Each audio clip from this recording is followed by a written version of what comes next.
Gen Xers, Millennials, Multi-Generation. These are just some of the terms that we are going to hear in our session today. And welcome to the Leader's Edge, where we give actionable insights to help you thrive in a new normal. A fantastic day to all of you. This is Sassy Casas, and I am happy to be back in this episode of The Leader's Edge. We're here again to learn because that's what we're all about. You see, we're all about learning. We are in for a wonderful episode tonight. Welcome to Season 5, Episode 4. And welcome to Leader's Edge Season 4, Episode 10. Welcome to the Leader's Edge. And today, it's Season 7, Episode 8. It's called the Leader's Edge. We are here tonight with another amazing leader. Good day, everyone across the world. Welcome to the Leader's Edge. Welcome to the third episode of Season 5 of the Leader's Edge.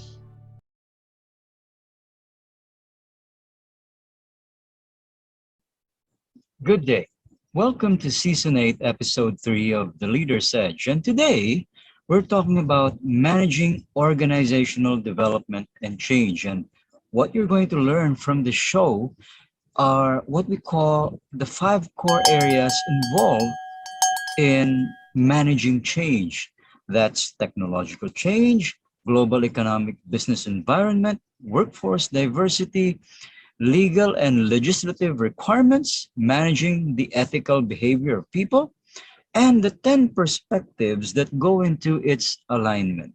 And our speaker, PS Daram, is a previous guest. He's been here before, and he's going to be the one who's going to discuss this. He believes that determination without action is nothing but wishful thinking.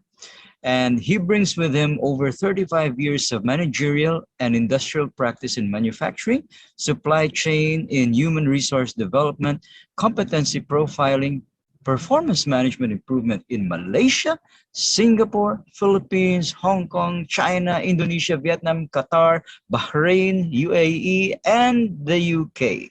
So, ladies and gentlemen, let's all welcome PS Daram. PS? Thank you very much, Dina. It's a pleasure to be with you all, and it's nice to be back on you all and to see how we can make this platform something exciting for everyone there to look at. Now, today the subject that we are going to talk about is organizational and change and development. And if I can just say this, and may I commence by saying that change is inevitable. You see, you cannot run away from change. That's what I like to say this. And we need to change to see progress. And today's session, we're going to see how organizations will see change as a means to take themselves to the next level and meet up the challenges in the economic situation that we are facing, and the COVID, which is just behind us, chasing us from a day-to-day situation. In general, if I can't say, and if I look back and I realize that if we only make an attempt to make good changes, then changes will give good results to our lives in our daily. And also, if you look back at the past, change has been taking place for many good reasons, and we are here with a lot of changes yet to be seen. People usually avoid changes, and they prefer to stay in a comfort zone. But I am truly a believer that once you get the courage and take that plunge and that maiden step to change, your life will become better, more exciting, and there's a lot more things that we will learn during the course of it. While most of us make a part of the microcosms of the organization, change in organizations refer to the ability to adapt, align oneself to the changing working environment, to the 5 core areas, namely the technological changes that's happening around us today, from a manual process to an automated process, to a manual process to a digitalized organization, to the global economic business environment where business has become borderless. the workforce diversity. At one time, we would used to only have a certain ethnic group within a certain environment. But today, the workforce is moving from one point to the other point, and the world is just a call away. And taking into consideration so the the workforce diversity, we find that the legal and legislative requirements need to be adapted and aligned to suit the various ethnic groups, the religious groups, and also the various country origins, which we sometimes call them as third country nationals in Malaysia. Now, then the last part is, in order to manage a diversified workforce, we have a situation of managing the ethical behavior which is required in any organizations. This is essential. In this context, change needs to be reviewed as an alignment in one of the 10 perspectives that I'm going to talk about today very briefly, but there is no depth to this in time to come. In today's session, we will be briefly outlining the 10 perspectives, and we'll get into the details in the subsequent sessions, covering the details on how each perspective makes a required change in us and how we need to adapt, align, and adjust in order to cope with the changing environment and the changing philosophies of managing people. Please allow me to share these slides for today. If you can just give me a few minutes, let me take myself. Oh, sure. Yes. And Sure. for our viewers, remember that this is not the first time that PS has joined us. He was here a few episodes ago, and he shared really important matters with us about HR issues. And so this is a follow-up to that particular episode. So take it away, PS. Hey, thanks, Dina. And just talking about the last session, we talked about how we want to improve productivity. And if I look at the earlier subject on productivity improvement and efficiency improvement, we are talking about change. And in this change, it is a challenge because the challenge is how we want to improve the efficiency and effectiveness of a person. Now, if I can just move on and just say this, that if we look at the next slide, and if to start my conversation or my presentation today, progress is impossible without change. And those who cannot change their minds cannot change anything. And this is a quotation from George Bernard Shaw, who indicated this for change management. Now, looking through this microscope of change, let's move on to the next slide and see what we can see ourselves in. If I may interrupt briefly, Sure. PS, I think you may want to press the slideshow button so that your slide fills up the entire screen. Oh, sure, we'll do that. Yes. Roger that. Okay. Can you see this now? It's a full Perfect. screen. All right.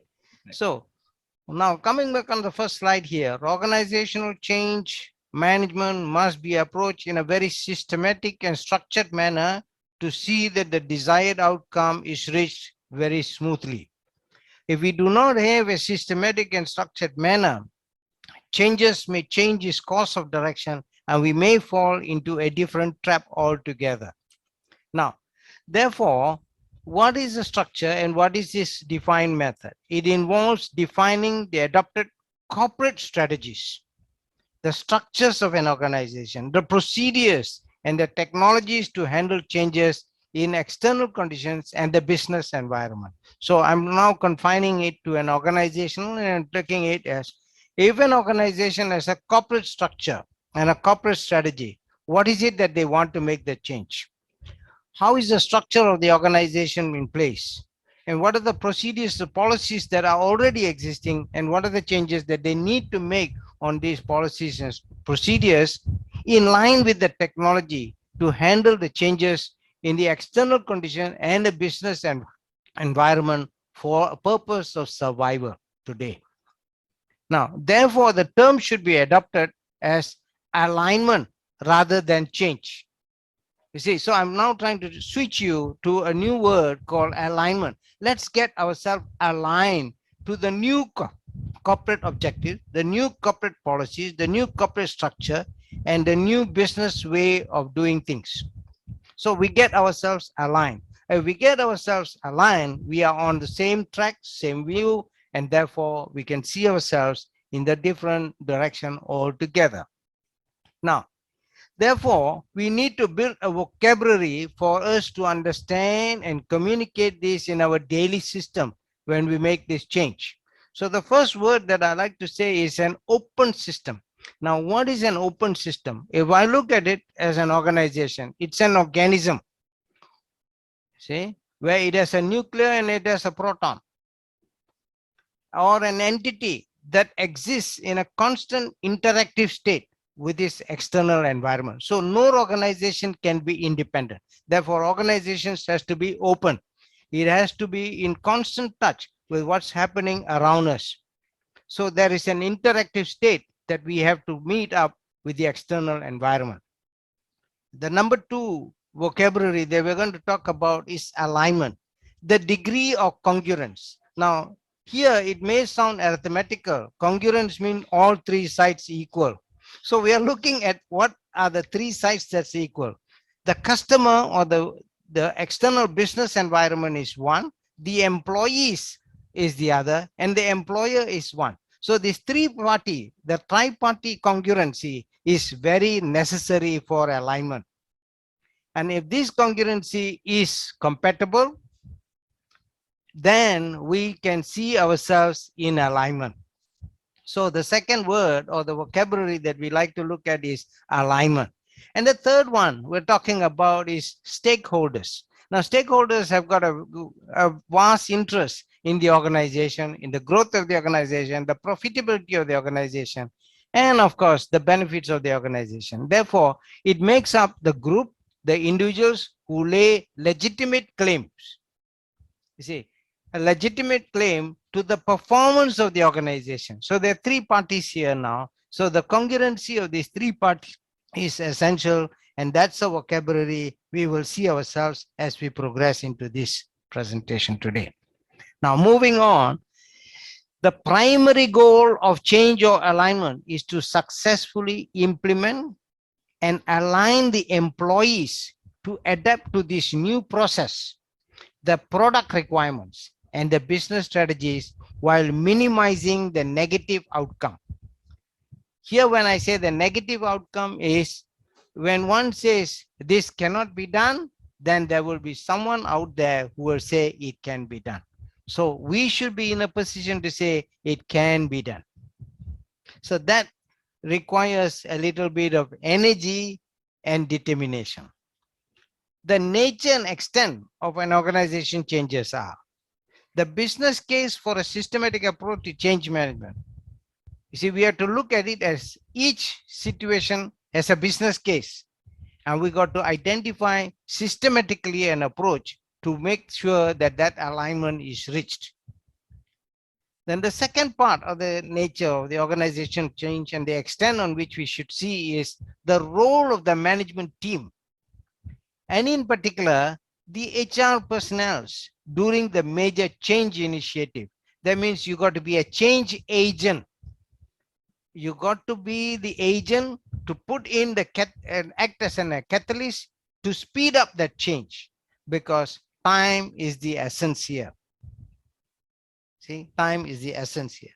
Now, moving on, if I look at the next slide, and the extent of which we're going to talk is, we're going to talk about the steps or the phases in which we want to manage the change. Now, each time when we make a change, there is always situations that we would have come to situations or face something that we would never have thought about. You see, something that you didn't expect. So this goes back to the question, how can I be a very good person who do planning? If I have never done it before, I wouldn't know what my problems are.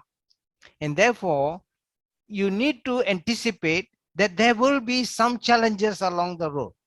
And those challenges must be overcome by managing that situation.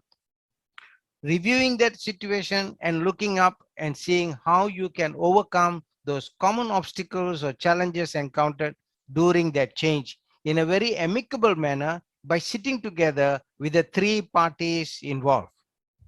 See, when three parties are incongruent and they see in a common area, you will find that a common objective is met. But if any one party disagrees, then there is already a deviation from our original objective.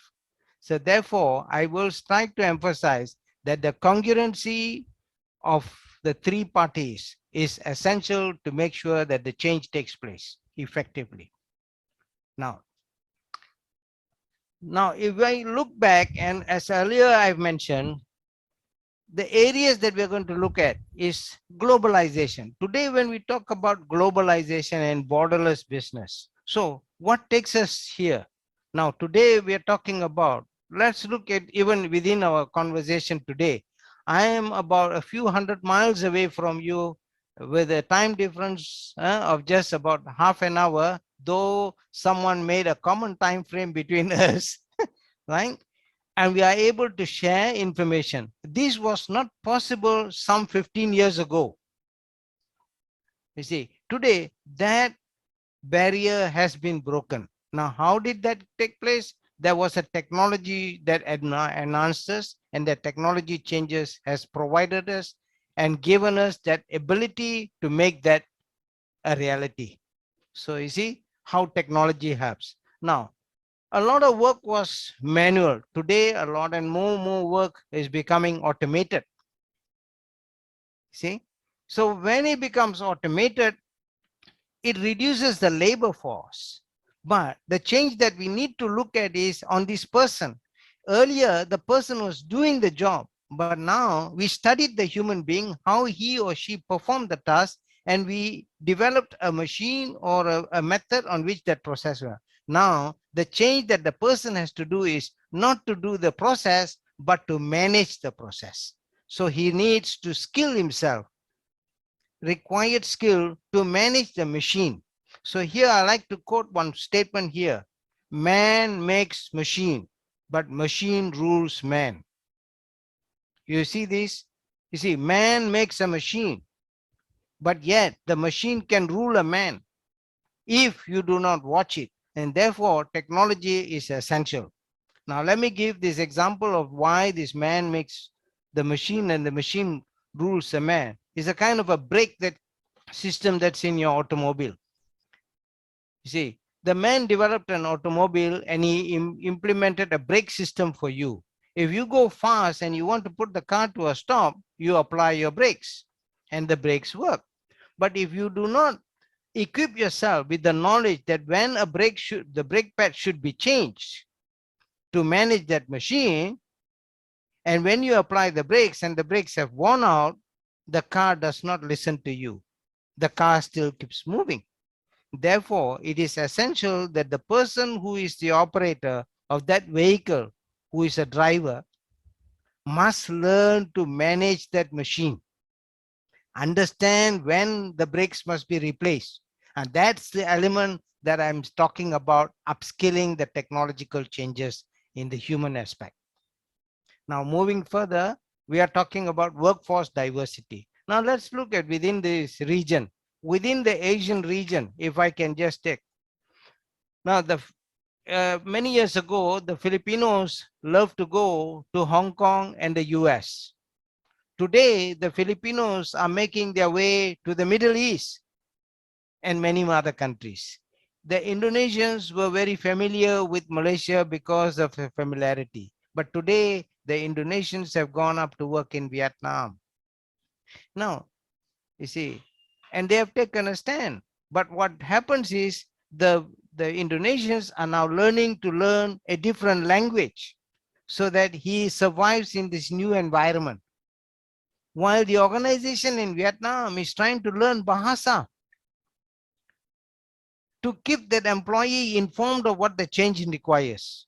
Likewise, in Malaysia, we have situations of Vietnamese working here some 2 years ago. Today, we have less Vietnamese here, right? More Cambodians are flooding the market now. See, so this is the workforce diversity where the change is on a tripartite situation again. So when you refer to a workforce diversity and change management, that's the element we are talking about. Now, the legal and legislative assembly. Now, this again differs from region to region. But as we look within our own region, the legislative changes that we make should be encouraging, should be in such a state that it does not exploit or hamper a performance of a person. See, so of course we can go back to the United Nations Declaration of Human Rights as a common platform. But when we go down to individual countries and individual situations, it has to be customized depending who your exact customer is. Because here, the employee is a specified customer and meeting specified needs is essential in this element. And that's where the change is. And the last part here, we're talking about the behavioral ethics, how one respects the other. So in the behavioral ethics, I would just make a statement here that in change management, we got to stay to this statement, focus on the issue, problem, not the person. You see, when we have a situation and we come to a certain situation or a challenge, we need to draw a very thin line and must be able to dissect it in such a way that it's not the person that's causing the problem, but we are wanting to address the issue or the problem that is confronted by us. And that will be the essence of behavioral ethics. Now, this becomes the 5 basic principles on which we are going to look at. And if I can go further, and I'm going to talk about the 10 perspectives of how the perspective role of the 5 elements that we are talking about will take effect in an organization. I hope I'm clear up to this point. Moving on. Now, the 5 areas can be further reviewed, as I said, in 10 perspectives. So we can break it up and look at perspective in organization. And what are the perspectives? To start with, the first one is a system perspective. What do I mean by system perspective? A system, any organization is a system. Like a human being, we have various systems in us. We have a respiratory system. We have a nervous system. We have a digestive system. We have an excretion system. We have a urinary system. So all these systems, when all these systems collaborate and work together, we are a healthy human being. If any one of the systems do not cooperate or is at fault, we find that there is a misgiving on our part. You see, so that's how you have to look within the system. So in organization, there are many systems. So we have to look at the systems. Outstanding performance depends on the interaction between and among the multiple elements of an organization. So systems will be made up from the people system, the process system, the structural system, the values of the organization, and its external environment. So you see, each of these has got its own system. And therefore, these systems must come together. And that's why earlier I said, let's look at the word alignment. So we're bringing these together in a perspective direction. Okay? Now, the second one is here, moving to the key word of alignment perspective. So in my earlier session, I talked about efficiency and effectiveness. Today, I'm going to use the word again here. The effectiveness of an organization will be determined by the state of congruency between the people, process, structure, values, and environment. So you see, you are talking about the system and the alignment perspective. What is the system if I align it? If any one of them is not aligned, there will be some challenges. We need to address these challenges in a very amicable manner. All right. Now, the third area is how does one participate in it? So people will become more committed to implement solutions if they have been involved, if they've been sought, consulted, and asked. So therefore, in problem solving situations like this, there is a requirement on us as organizational experts and organizational change specialists, that we must be able to interact with people from a participative standpoint. And here, the essence of here is the listening skills rather than the speaking skills. See, so here I like to distinguish the difference by saying, I heard what you said, but I wasn't listening.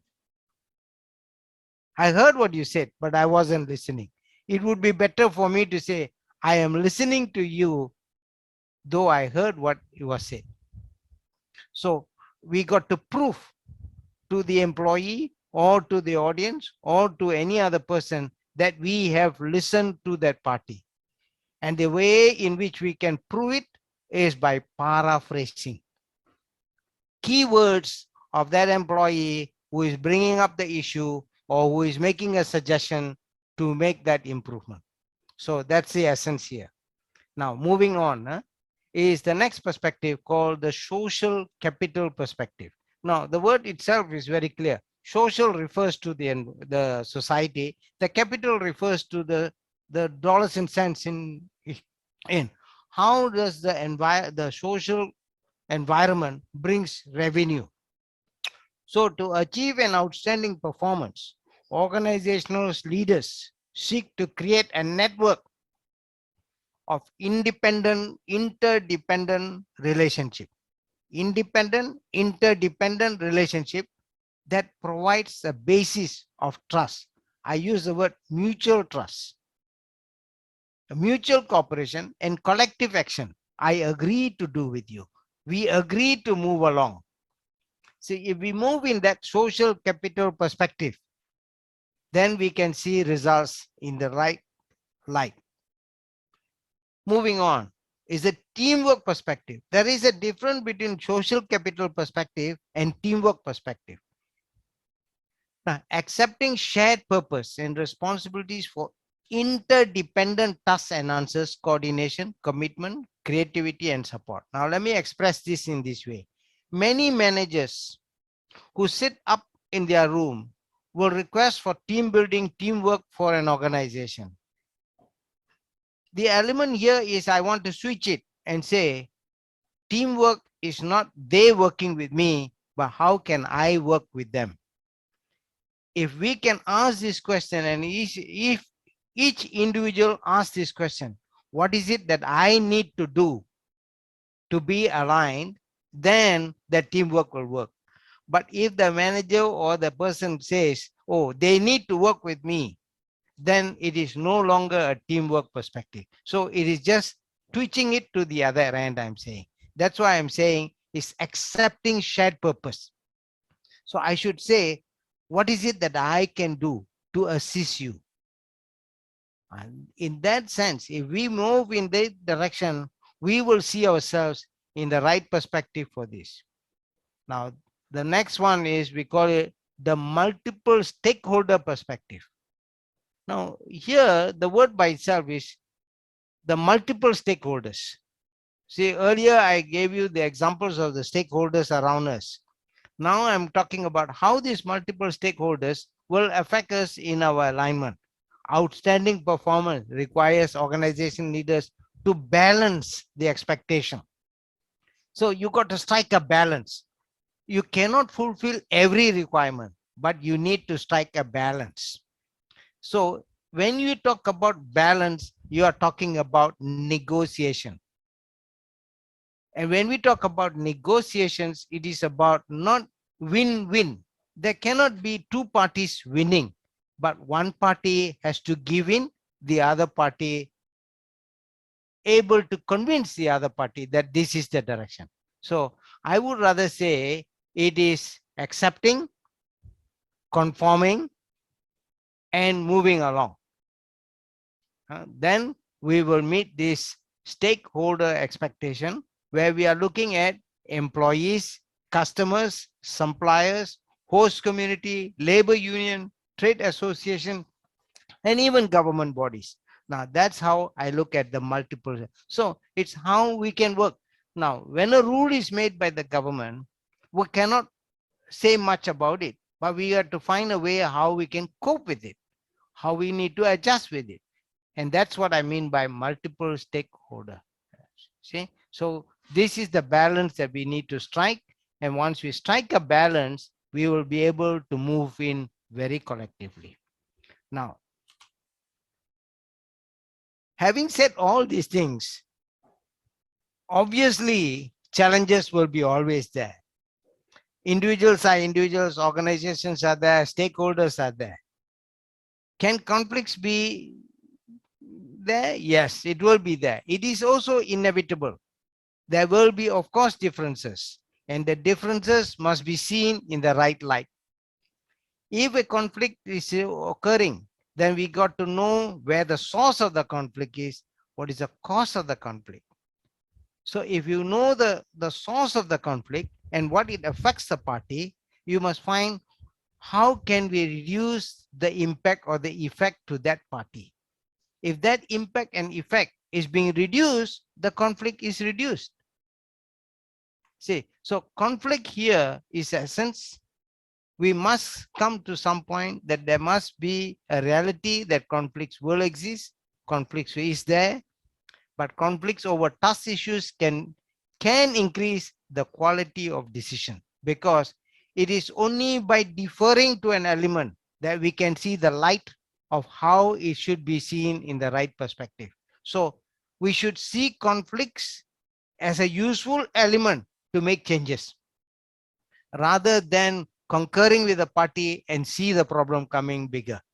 So if we confront the conflict upfront, we will be able to overcome it and see it in the light right.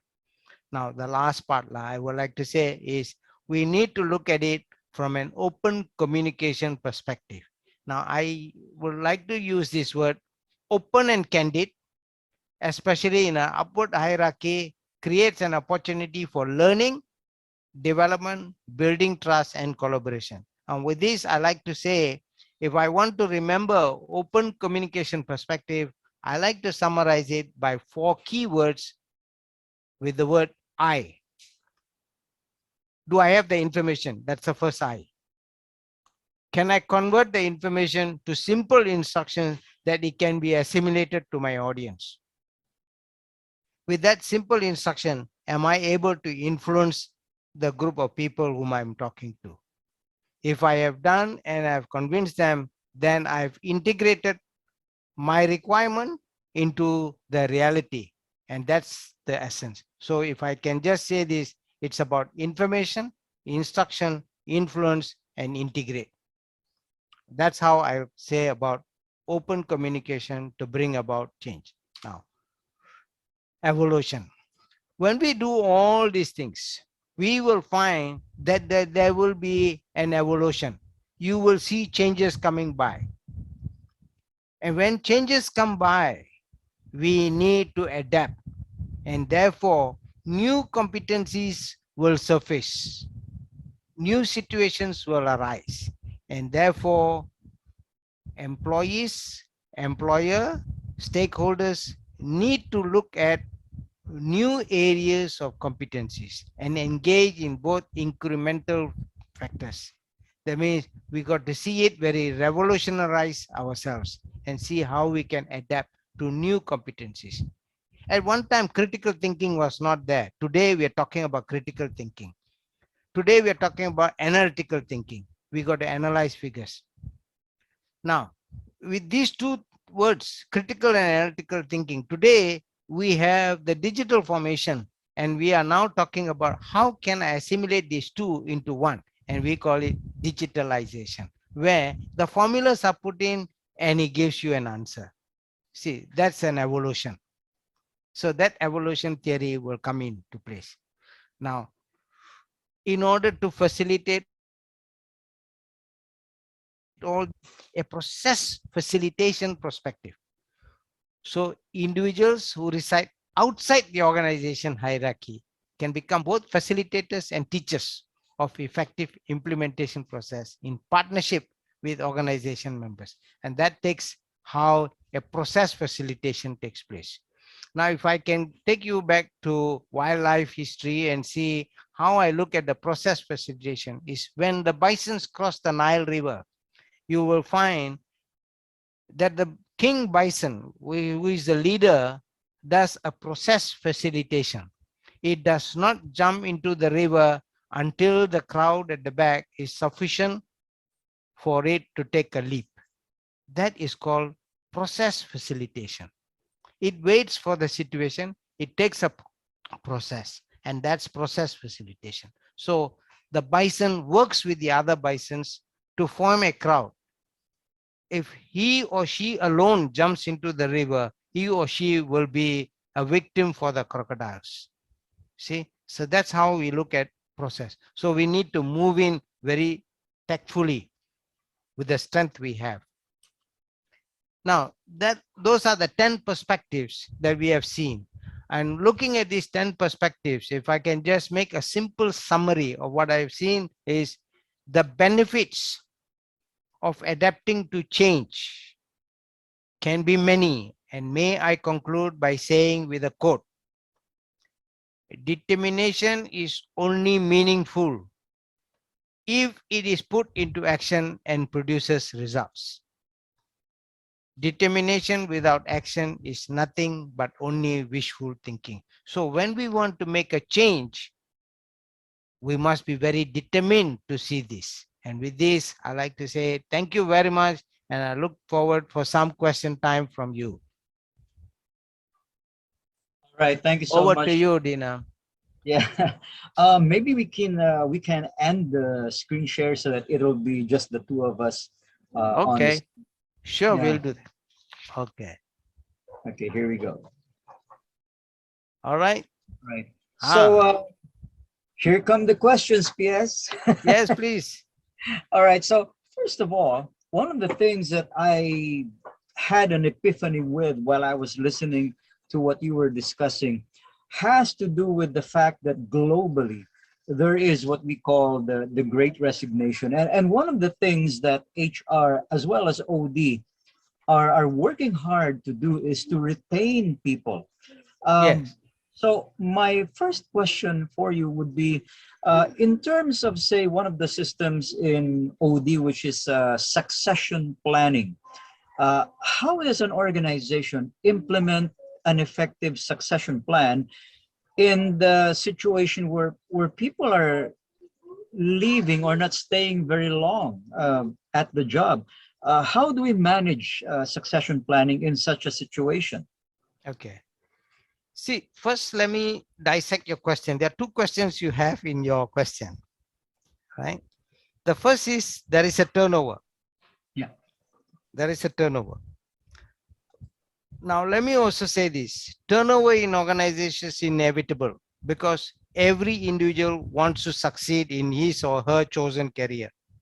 He may find an opportunity which may not exist within his organization. He may want to move.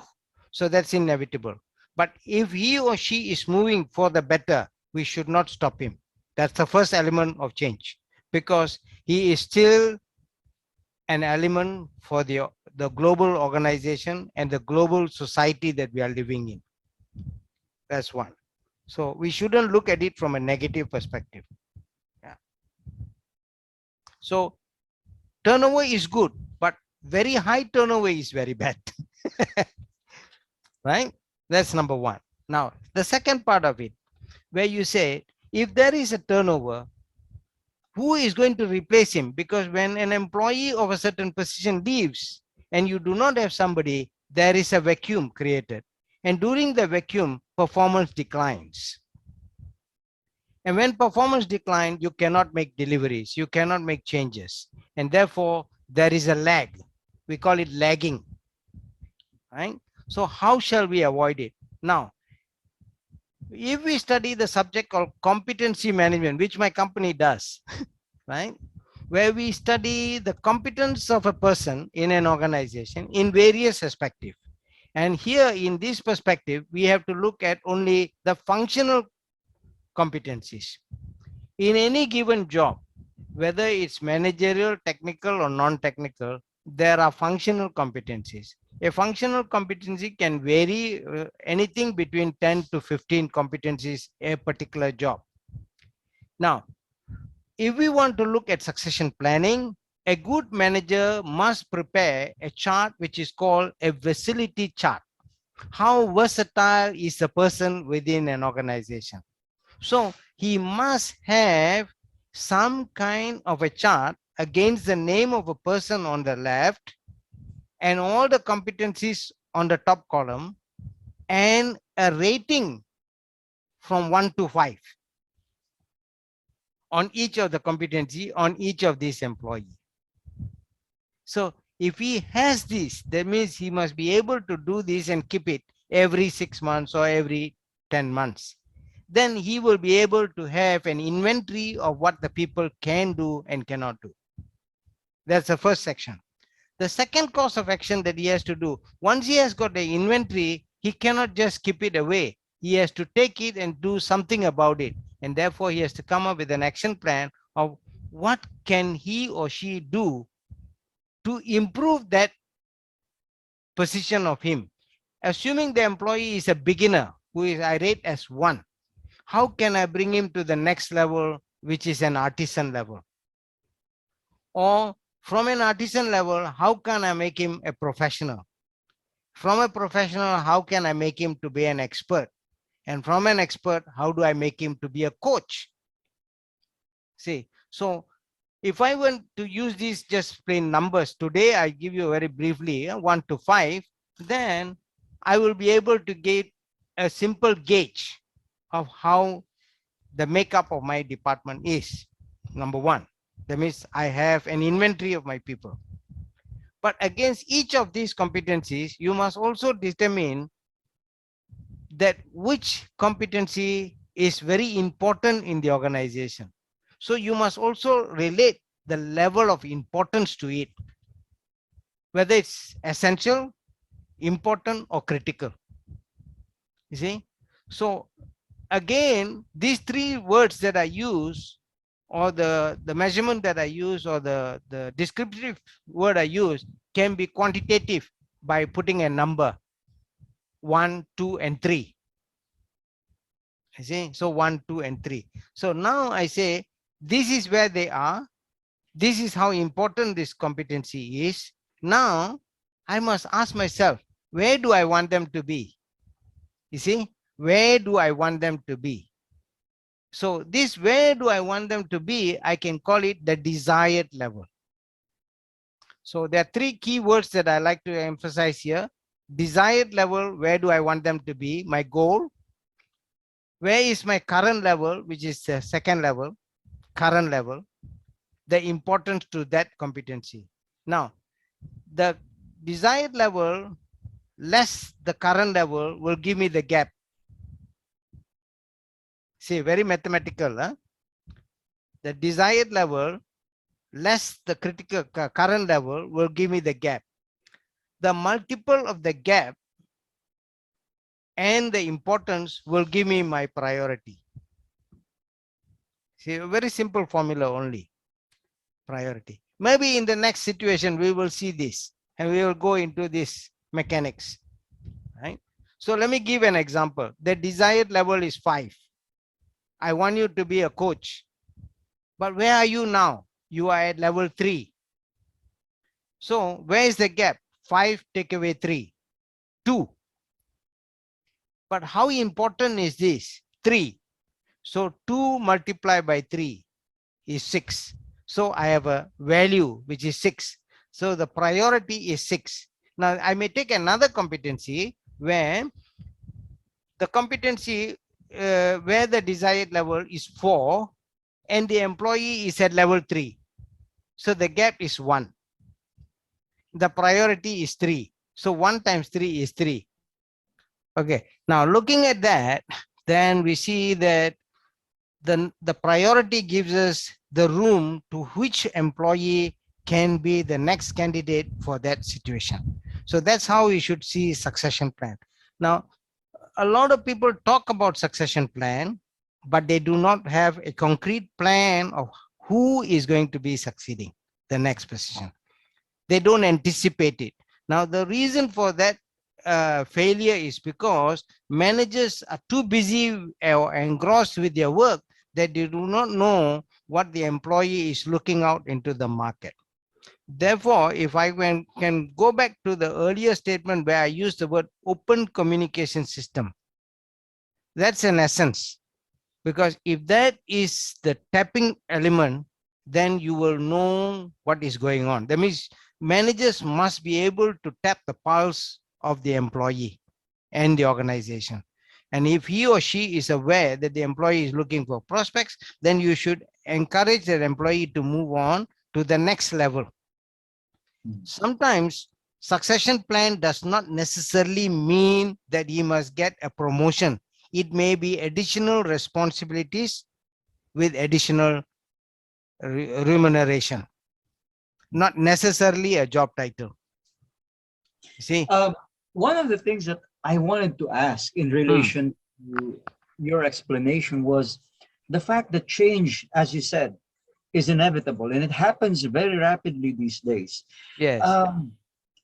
One of the biggest challenges for any leader, even those, especially those in HR and OD, is what you call contingencies. In other words, planning for things that we may or may not be able to foresee. So, for example, how much more difficult it is nowadays to do good contingency planning, because there are so many things that we cannot see. Like, for example, how automation is affecting job availability and of course the need to upskill or retool. How does an organization, how does OD and HR assist with becoming more adept at contingency planning? Okay. Now, if I may to answer this, this again is my observation. What's happening now is with the technology of telephones and emails going on, a lot of times that element of personal touch has disappeared. Yeah. You see, that element of personal touch has disappeared. So I may be just sitting beside you, and what is separating you and me is only a cubicle platform. See, I don't stand up to just tell you what the situation is. Instead, I pick up my keyboard and I write a message to you, and I felt that I have already communicated. Now, this is the key. Now, if this can be overcome, that discipline must come back. If it is something that I cannot reach you for certain reason in person, then I write a mail. That's number one.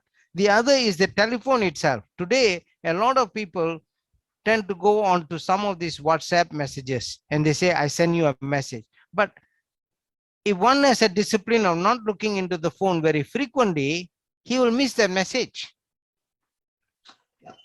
You see? So this is the element that we should address. So here I call this the behavioral ethics. You remember in the earlier part of the discussion, I say the behavioral ethics has to be right. So we got to understand the technology and use the technology rightly, not wrongly. Okay, that's I do the have element. a follow up to that. Thank you Yes. for explaining that, because I agree so much. The trouble is that oftentimes the word communication in an organization can be interpreted in such broad ways. The two of us, we understand that when we say communication, it's verbal, it's visual.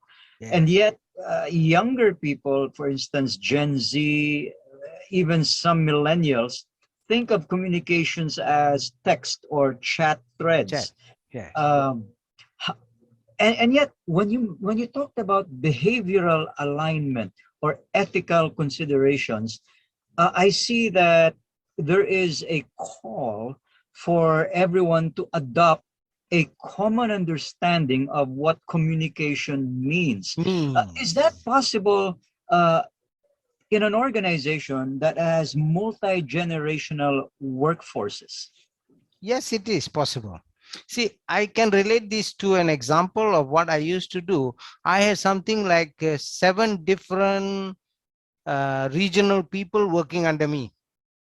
We had Filipinos, we had Indonesians, we had Koreans, we had Indians from India, and I also had an Australian working under me. 5 different ethnic groups, and we made sure that the WhatsApp messages and emails were there.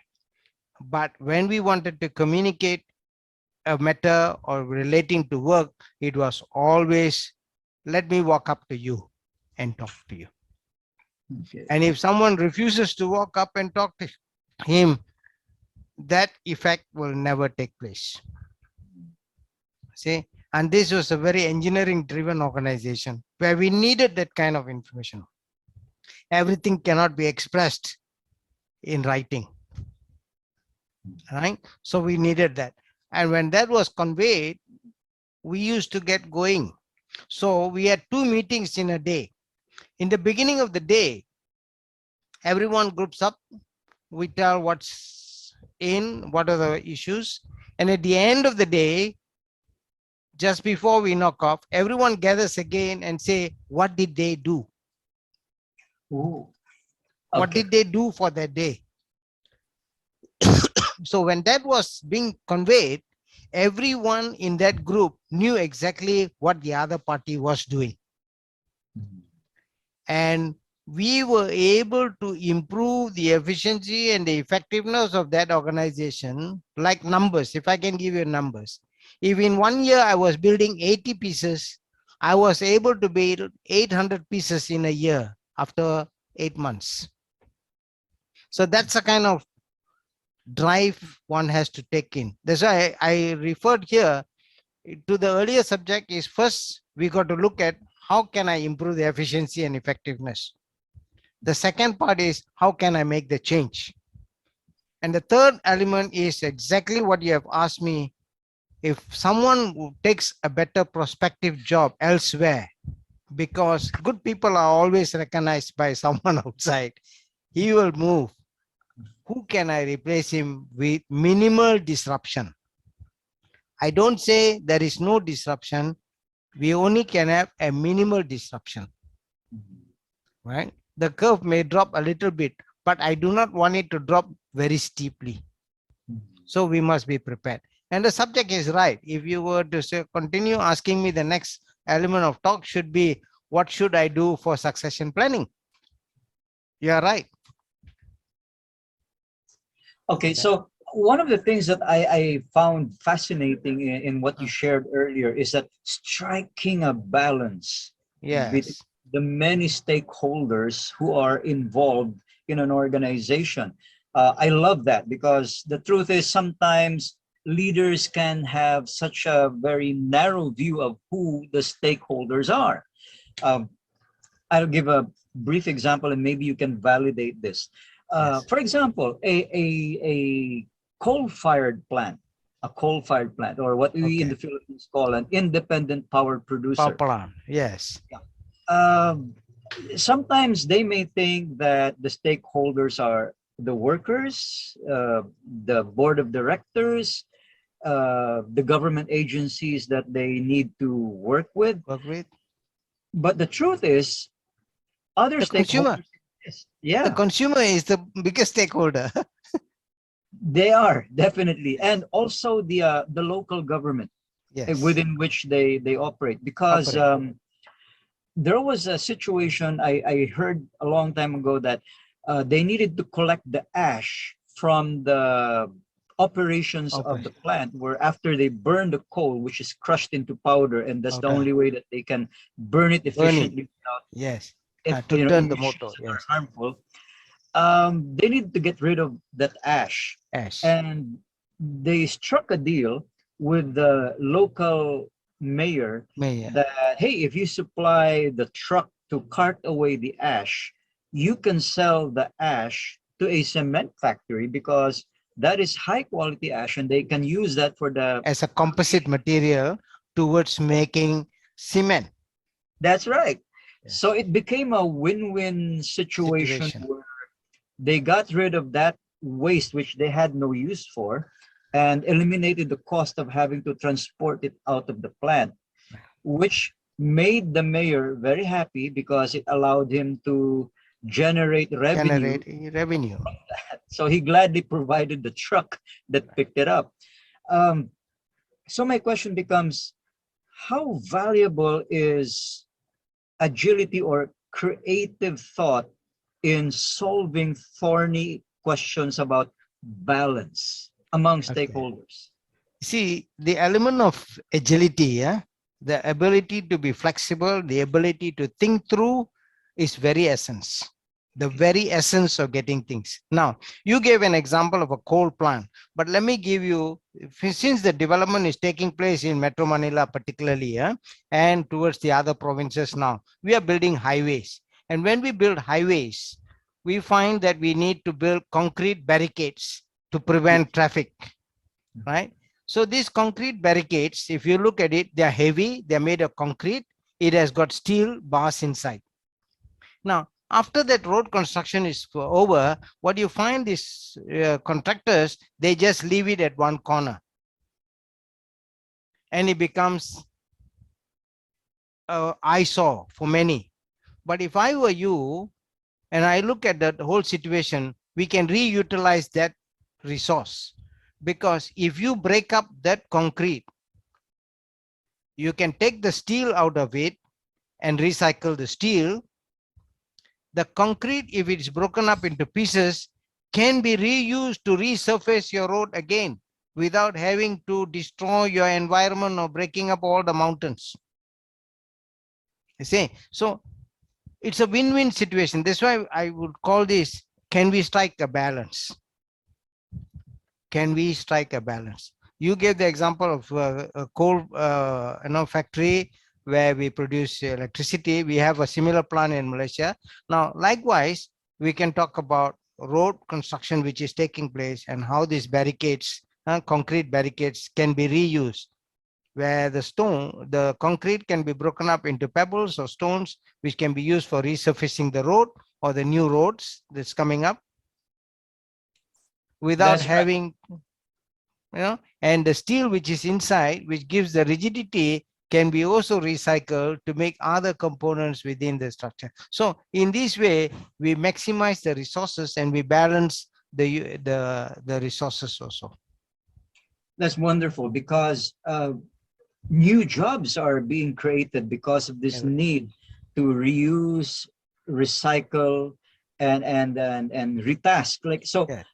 for example, a good point that you made because of those concrete barriers would be how waste plastics are now being collected from the ocean, and in some countries are being turned into roads. In other words, Yes.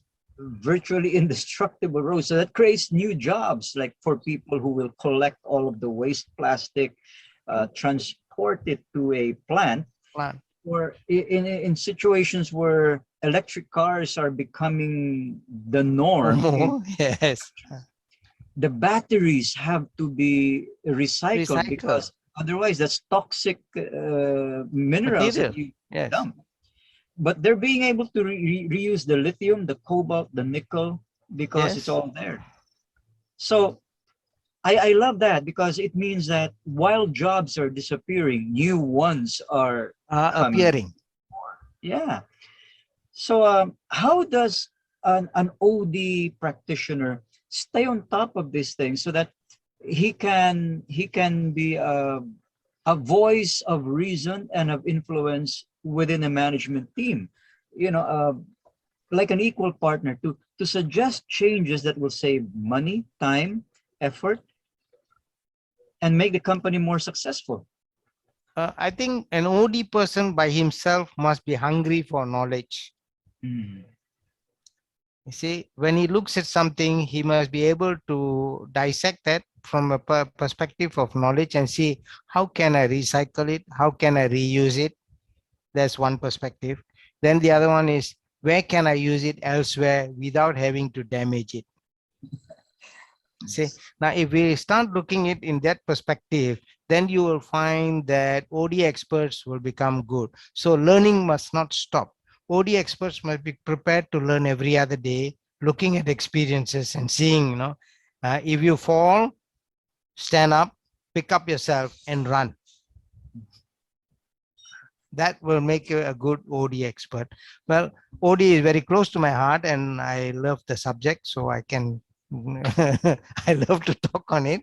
But I think it's good that you have brought up the question of agility. Agility is the answer. You know, PS, I also thought about what you said about alignment. And I know that Yeah. one of the most effective tools for that is when an organization has a well-defined and well-crafted vision statement, a mission statement.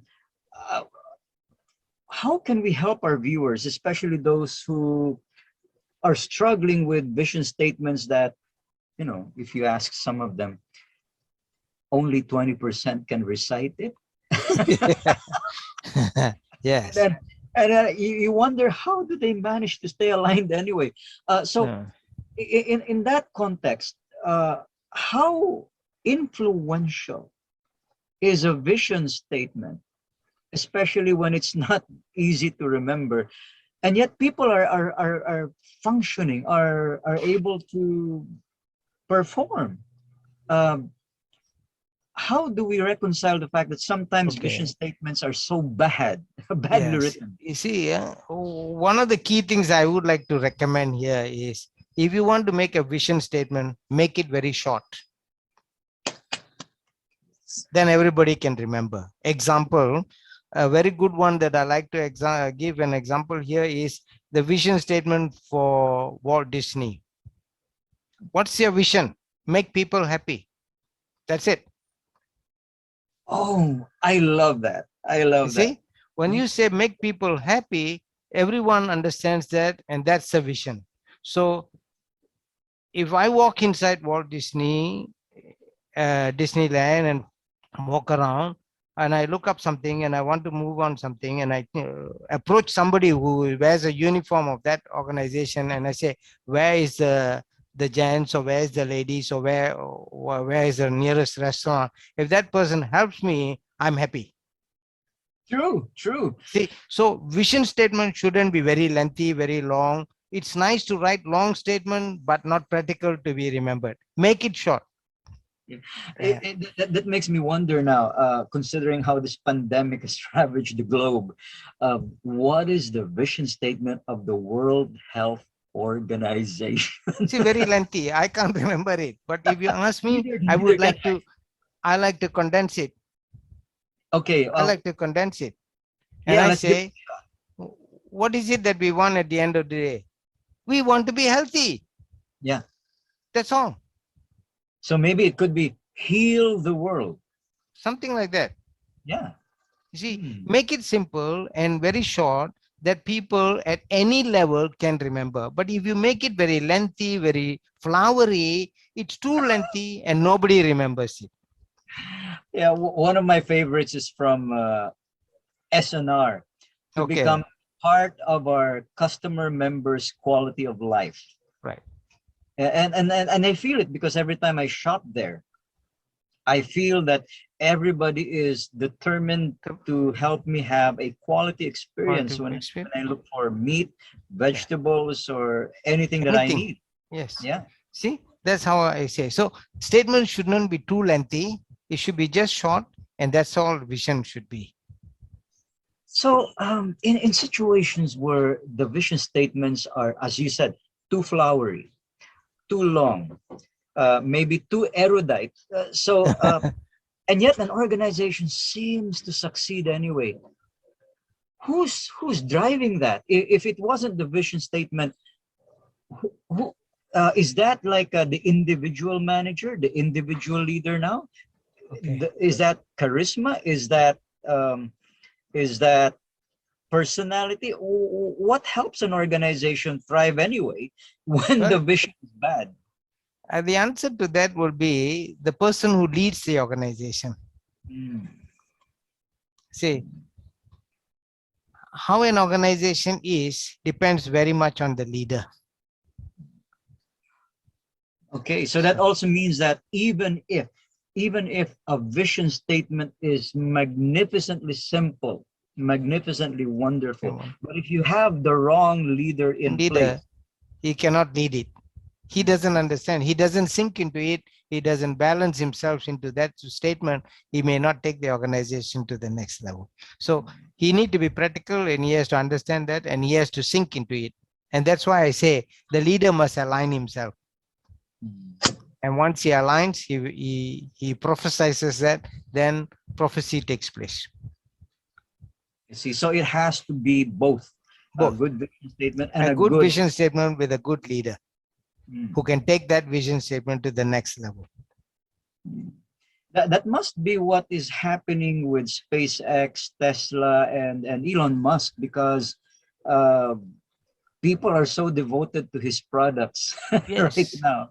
I agree. Or even Apple. You know, when Yes. Stephen Jobs was alive, It was um, different. yeah, It it was was different. different. I wouldn't even dream of buying a different laptop. It had Yeah. to be it had to be a MacBook Air or Yeah. something like But today things are changing because who leads it? See oh yeah. what who leads it and what you see he's in it. That means he sinks himself into it. He sink into it. That's the essence. Okay. Okay. Oh, it's So nice. if you're a young executive and you're thinking about how this situation around the world has, as you said, made everything global, because now you can have workers who aren't even in your building. They're doing Yeah. work for you, but they may come from totally different countries, and it's Different. possible now. How does OD assist a young executive lead virtual teams more effectively, because everything is so remote, and as you said, as you correctly pointed out, for people like us, it's the immediacy of communicating, you know, being able to read nuances in emotions and thoughts. um, what would be an advice that you could share with young executives who are trying to make a difference with a global organization? Uh, uh, Generally, I would say using the technology is good, but enhancing to a practical standpoint to how it is applied and what they get out of it is more beneficial, and it will be more beneficial for them. So try to relate it in such a way that when they use this, what are the elements that they are getting it? What is it that they are not getting it? So it's like giving a performance review. What is it that they are doing well? And what is it that they need to correct? Don't tell them what they did wrong. If you tell them what they did wrong, they may get furious. So tell them what they did right. Tell them where they need to improve. In other words, build on their strengths, not on their weaknesses. Weaknesses, yes. This sounds an awful lot to me like you're also advocating a person with a strong emotional quotient to be able to read better. Read that. Yes, you have to be. Must. It's the essence. So now HR practitioners have to hire people not just on the basis of their credentials or their intellectual capability, but their people skills. People skills. That doesn't only confine to this element of HR. I think it goes for to all disciplines, whether you are in the discipline of engineering, production, manufacturing, civil, or even doctors. I mean, like a doctor, if a doctor doesn't spend time talking to you, do you want to go to him? No, I wouldn't. No. You see, so it goes back to this fundamental principle that you got to be emotionally tied to that situation. That means you got to look at it very objectively. So that's why I say, tell him what he did well, tell him what he need to improve. Okay. You know, I'd like to go back to, as maybe one of my remaining questions. Sure. I'd like to go back to what you said about people being so resistant to change, and that oftentimes one of the reasons why initiatives from HR and OD could take longer to push along is this precisely this resistance to change. Um, what would be strong drivers for making people buy in faster? Because I really can't see organizations spending a lot of time doing town hall meetings all the time. Uh, what is a powerful way of getting people on board fast? The willingness to listen. Hmm. The willingness to listen. So you create an environment where you're willing to listen to, Hmm. right? And no matter how crazy an idea is, build on those ideas. Yeah. Don't destroy the idea. Build on that idea. Then Hmm. I think that environment moves. Well, as maybe last two questions for you, PS, because I know your time is precious as No, it's well. okay. No problem. It's all right. One of the things that is becoming such a vogue here in the Philippines, and I'm seeing that it's happening elsewhere, is the entrance of design thinking as a way of speeding up solving issues and problems within organization. How much of this has trickled over into OD work? Design thinking is the fundamentals of OD, if you Mm. really ask me. It is the fundamental. Because if you want to make an organizational change, you must think at what facilitates the change. So you have to think of design thinking. So uh, today, when you look at organizational development change, it just doesn't mean that you study about this subject and that you need to have other areas to facilitate and get this thing going. So design thinking becomes an essence and a critical element towards organizational development and change. I see. So, PS, any announcements you'd like to make on behalf of ANPOD? Like maybe is there an activity or an event that is coming soon that you'd like to take this opportunity to mention? Oh, yes. I think NPOD is working on a very new program. We're coming up with something that how we can look at developing consultants. What skills consultants need? Because with the changing environment, the consultants have to take into a new perspective and to see how they can become not only a consultant, but a change agent as a consultant. So we're looking at that, and it is in the pipeline. We hope that this will take off very soon. Okay, and please do let us know because Yeah. we'd be glad to announce it here in this forum Sure, we'll and do that. alert all of the HR and OD practitioners who may want to participate Yes. in that. Yeah. Any last words before we Well, end our? I enjoy talking to you as much as I give this presentation because you have very fruitful questions. You actually dwell into my thinking capacity to see what I can review, and some of your questions are mind provoking, and it gives me time to go back and say, hey, this is an area that I can work on more and look at things. Thank you for the platform. You're very welcome, PS. It's so seldom that I get to meet somebody who is as learned and as knowledgeable as you, and that encourages me to ask some challenging questions. So, uh, on behalf of the Leaders Edge, the team of hosts, and our producer, um, my heartfelt gratitude for your taking time out once more. Yeah. And I know that you have more topics that you could discuss with us. So I'm looking forward to your becoming one of our regular guests. Yes, I will. I give All you right. this assurance. I will. Okay. And I want to thank you for having me on board here and giving my time to you. I look forward for many other sessions as much as you say that. Okay. Thank you very much once again.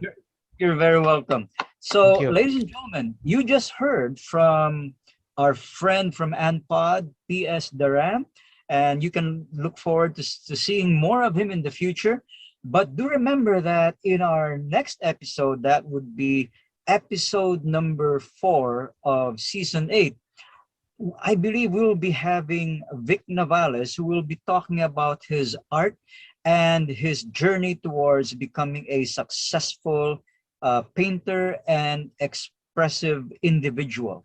So, if you like this show, please do click on lightly on the like, subscribe, and notification button so that you can get updates regularly. And as ever, please remember that learning is a Never. never-ending journey with limitless vistas. Good day. Good day. Bye.